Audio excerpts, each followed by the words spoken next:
तर hi guys, आज माझ्या यूट्यूब चॅनलमध्ये तुमचं स्वागत आहे. तर मी खूप दिवसातनं व्हिडिओ बनवते आणि व्हिडिओ बनवण्याचं कारण पण तसं खास आहे. आणि मला खूप आवडतं ॲक्च्युली व्हिडिओ बनवायला, पण माझं काम आणि घराच्या अभावी मला काही जमत नाही व्हिडिओ बनवायला. त्याच्यामुळे मी काही व्हिडिओ बनवू शकत नाही एडिटिंगला, आणि तेवढा व्हिडिओ बनवायचे पण राहून जातात, म्हणून मी काही व्हिडिओ बनवत नाही. पण आज तसं खास कारण आहे म्हणून मी व्हिडिओ बनवते. कारण की आज ना माझ्या मुलीच्या स्कूलमध्ये ना शिवजयंतीचा कार्यक्रम होता, आणि असंच मी तिला आंघोळ करून आणली आणि तिचं सामान मी सगळं तिला तयार करण्यासाठी काढून ठेवलं होतं बेडवर. आणि आम्ही आलो आंघोळ करून, आणि ती पटकन बोलायला लागली की हाय गाईज, आज माझ्या स्कूलमध्ये प्रोग्राम आहे आणि मी साडी घालणार आहे, हे घालणार आहे. ते बघून मला एवढं छान वाटलं ना, आणि मला असं वाटलं आज तर व्हिडिओ बनलाच पाहिजे. म्हणून मी आज व्हिडिओ बनवायला स्टार्ट केलं. आणि मला तिने आज ॲक्च्युली उत्साहित केलं व्हिडिओ बनवण्यासाठी, आणि म्हणून मी व्हिडिओ बनवते. तर तुम्ही माझा व्हिडिओ नक्की शेवटपर्यंत बघा.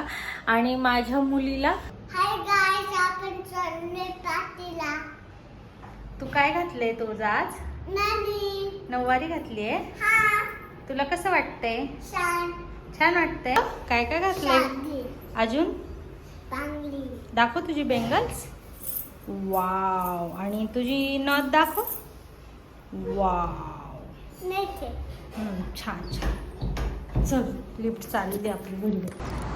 तर तुळजाच्या स्कूलमध्ये आज पालखी होती, आणि पालखीची छान छोटीशी त्यांची रॅली काढली होती. पालखी पण खूप सुंदर सजवलेली होती. सगळ्या टीचर लोक पण छान नटलेले होते. आणि मग मी पण थोड्या वेळ थांबला आणि त्यांच्या पालखीची मजा घेतली आणि व्हिडिओ काढला. आज आमची तुळजा एवढी खुश होती की आज तिला स्कूलमध्ये काहीतरी नव्याने बघायला मिळत होतं. मागच्या वर्षी तिला काही एवढं समजत नव्हतं, पण यावर्षी तिला समजते म्हणून तिने पण खूप आनंदी होती. घरूनच ती खूप आनंदी होती. आता स्टुडिओला आली आहे, आणि बघा माझ्या केसांचा अवतार कसं झालाय, जरा लक्ष नाही दिलं.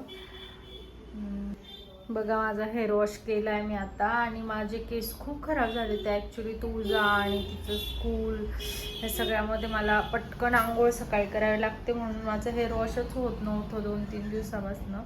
आता मी स्टुडिओमध्ये आले आणि पहिले माझं स्वतःचं हेअर वॉश करून घेतलं. खूप फ्रेश आणि हलकं वाटतंय. आणि मी तुम्हाला सांगणार आहे की खरंच बाबा, मुलींना सांभाळणं मोठा टास्क आहे. करिअर आणि मुलं निवडायचं का हे खूप मोठं, म्हणजे तुम्हाला पण माझ्यासारखाच प्रॉब्लेम आहे का, हा मला नक्कीच कमेंट करून सांगा की काय करावं नेमकं कळत नाही. करिअर निवडायचं की मुलं निवडायची, आणि मला तर कळतच नाही आहे. माझी खूप तारेवरची कसरत होती आहे सध्या, पण बघू किती दिवस झेपते ते. ये काटने ना आपको? हाँ, नीचे के जो है ना, जो थोड़े अजीब हो गए हैं, लंबे भी हो गए हैं. आणि क्लायंट केलं आता मी, आणि माझ्याकडे पूजा आली आहे. पूजाला उद्याचं शूट करायचं आहे, तिला शिवजयंतीचं, तर ती ते विचारायला आली आहे. आणि पूजा रोज माझ्याकडे येते, जेव्हा ती इकडे कामाला जाते ना तेव्हा रोज माझ्याकडे गप्पा मारायला येते. तर कसं वाटतं तुला पूजा माझ्याकडे येऊन? हो, खूप मस्त वाटतं ना. हां ना. आणि मला पण पूजा एक दिवस नाही भेटली ना तर मला लय अजीब वाटतं. पूजा का नाही आली? मी आली नसेल तेव्हा तरी ठीक आहे. तर पूजा कशी हसतीये. अरे तिला खोटं वाटतंय, खरंच सांग. रोज येते ती चौकशी करायला, काय चाललं मॅडम, डोकून तरी जाते. ते खूप छान. एवढं काय सिरियस झाली आहे? काय नाही होत, नॉर्मल बोल. हो. माझा व्हिडिओ नक्की तुम्ही जर बघितला असेल तर तुम्ही मला एक कमेंट करा, म्हणजे मला पण कळेल की माझा व्हिडिओ किती लोकांनी बघितला आहे आणि आवडला आहे की नाही आवडला आहे.